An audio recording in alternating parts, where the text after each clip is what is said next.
I'm 75 years old, and I've decided to become a comedian and a motivational speaker.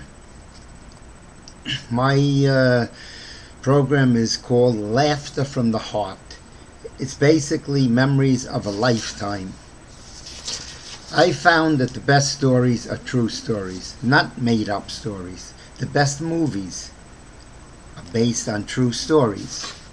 In Laughter from the Heart, I tell you everything from my heart. I tell you about 75 years of my lifetime experiences. I look to share with you my happiness, my sorrow, and my laughter. Why at 75 do I suddenly want to compete with the greatest comedians and motivational speakers? Perhaps I just realized that I'm an individual and that I have a story to tell others that others will not only enjoy hearing, but maybe they will become enlightened and realize that we all have rich lives with lots of goodies to laugh about and enjoy. I want you all, just like me, to look back at your lives and reminisce and remember all the times you had. All the times you had fun and enjoyed your life. You have a very good delivery, a friend once remarked as I told him a simple joke. He remarked, "Your jokes I enjoy, but what I especially enjoy is your delivery." He said that when I send him the joke over the internet, it is not the same. He needs me to tell the joke. This friend did not know it, but he was largely responsible for my being here tonight on this stage. Think about it. Doesn't everyone like praise, especially be told that they do something good? So because these friends of mine were telling me that they enjoyed listening not only to my jokes, but to the way in which I told the jokes, I gained confidence in myself, and I started to believe that maybe the Lord gave me a special talent. That talent was to enjoy talking to people, to enjoy making people laugh, and enjoy helping people to feel good about themselves. Everything I am saying is from my heart. I truly want to motivate people, to wake them up, to get them going, to excite them, to incite them, to arouse them. I want to make trouble. I want to light a fire. I want to bother you. I want to love you. I want you to understand that in my heart I truly care for you. So I am going to start telling you about me, my memoirs, who I am, where I come from, why I'm here tonight. I'm 75 years old, and believe it or not, I went to Puerto Rico, San Juan, the island of paradise, at the young age of 22. I went there for 6 months. I was going to sell fruits and vegetables for my father, who had a fruit and vegetable business. And you know, I never left until now. Some people, does anyone have, I'm a Jewish man, I'm from Brooklyn originally, Brighton Beach, Coney Island. I used to eat the hot dogs at Nathan's there. Maybe you've seen me online there. I was there all the time. But listen, let me ask you a question. Do you have any idea what they'll call a Jewish person who lives in Puerto Rico for 50 years? Think about it. What could you call him? How about a Spaniard? That's the name I figured out is proper. Listen, let me tell you something. In Puerto Rico, one of the things I liked about the island is it was small and everybody knew each other, and it was easy to make friends. The problem, one of the reasons I left, Puerto Rico is the crime. Crime got very bad there.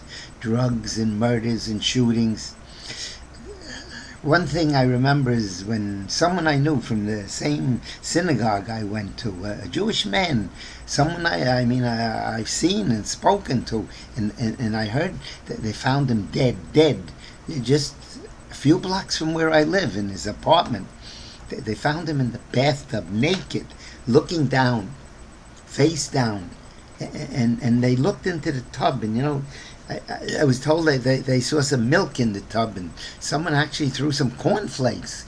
Maybe they were Kellogg's cornflakes into the tub. Well, when I spoke to the police, I told them, this man, this is not anybody. This is a friend of mine. This is someone that I know. Can you tell me what you plan to do? This man is dead.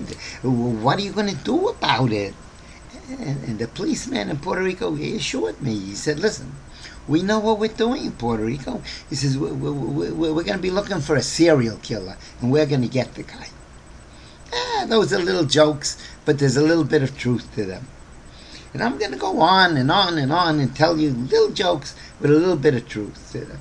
But most of them are 99% truth. They come from the heart. Listen, Puerto Rico, talking about the size of the island and how everybody knows each other. Believe it or not, I became friendly with the police commissioner. Well, it's a small island. Everybody knows each other. So the police commissioner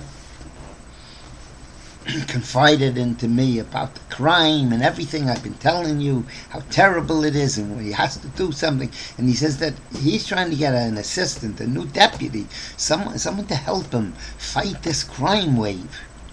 But he told me it's incredible. There's so much unemployment, and you can't believe it. He cannot get anyone to answer his ad. He put an ad in the paper, and only one person replied. When this man walked into his office, my friend, the commissioner, looked at him, and he says, oh my gosh, he says, this is an idiot. He's an idiot. He's a moron. He looks completely stupid. And this is the guy who wants to be my assistant. This is the only one who applied for the job. But, my friend, the commissioner, said he'll have to give him an interview. So he gave him an interview. He says, look, let me ask you a question. 1 and 1. How much is 1 and 1? Oh my gosh! You give me all the hard questions. This is a terrible question. Give me a break. All right, let me think. Give me a little time. I'll think about it. I'll get the answer. And the man thought, and he thought. A few minutes later, the man says, I got the answer. Well, what is it? How much is 1 and 1? 1 and 1. Look at 1 and 1. Put up your 2 fingers. 11. 2 ones is 11. The commissioner, wasn't expecting that, but the man was right. He says, he's not so stupid like he looks. So he says, let's ask the man another little question. He says, look, in the week, there's 7 days, right? 7 days in a week? Yeah, 7 days. Out of those 7 days, which 2 days, give me 2 days, start with the letter T. 2 days in the week that start with the letter T. Oh my God, again he gives me all the hard questions. This man wants to kill me. How am I gonna, oh my gosh, this job, wow, this is a tough job. But give me a little time, I'll think. He thinks and thinks. Finally, he says, I got the answer. He says, you got the answer? Well, tell me, what are the 2 days that start with the letter T?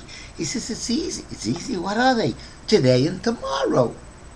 The man says, oh my gosh, he's got the right answer again. It's not the answer I wanted, I expected, but he's smart. He says, listen, there's nobody else who wants this job. I'm going to hire this guy. He says, look, one more question before you're coming to work Monday, but I want to put you on one more question. Tell me, who killed Abraham Lincoln? Abraham Lincoln. Now that's a question, I just don't know the answer. I don't know it. He says, all right, look, you think about it over the weekend. You're coming into work Monday, work on it. Fine, I'll see you Monday. The guy, the idiot, goes to the barber shop. All his friends are waiting for him. They're all waiting to hear. How did you make out with that interview? Did you get it? He says, that interview went cool. He says, everything went great. The man asked me 2 questions. I got the answers right away. He says, I'm hired. And let me tell you something. This is my first day on the job, and you wouldn't believe it. They already have me working on a murder case.